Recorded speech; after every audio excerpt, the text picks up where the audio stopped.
तुम्हाला माहित आहे त्याचे प्रेम, त्याची माया, त्याची ओढ. तो खूपच साधा भोळा आहे.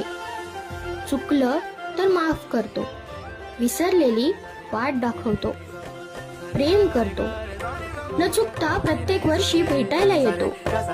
आणि हो, तो आलाय. आज सांगू किती झाला मना आनंदी आनंद हो.